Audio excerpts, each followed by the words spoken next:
ماشاءاللہ لا حول ولا قوۃ الا باللہ العلی العظیم اعوذ باللہ من الشیطان الرجیم بسم اللہ الرحمن الرحیم۔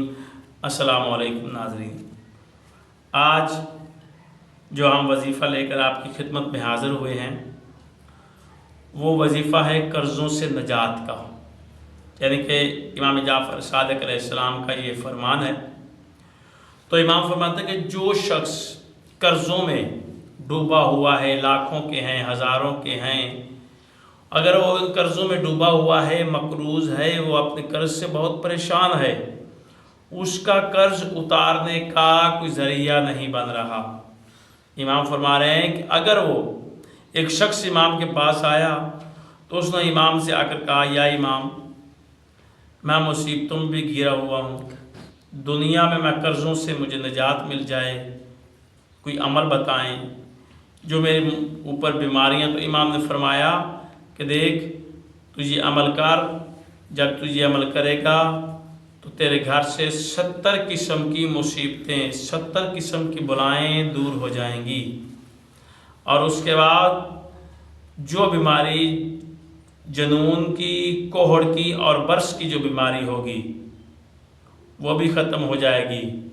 اور اللہ تعالیٰ تجھ کو جب تو اس دنیا سے جائے گا تو اللہ تعالیٰ تجھے باغ عدن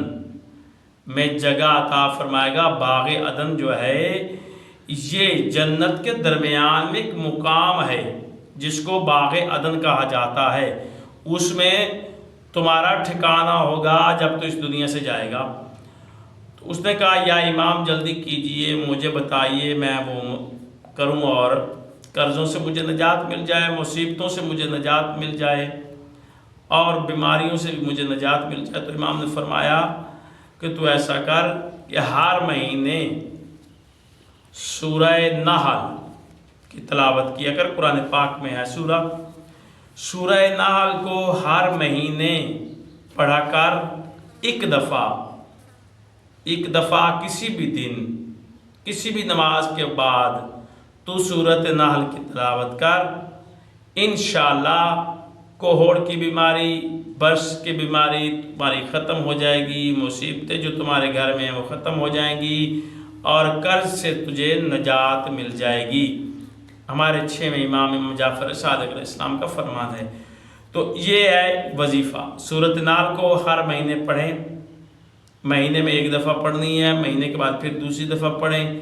آپ کو قرضوں سے نجات بھی ملے گی، مصیبتیں بھی ختم ہوگی۔ یہ وظیفہ کریں،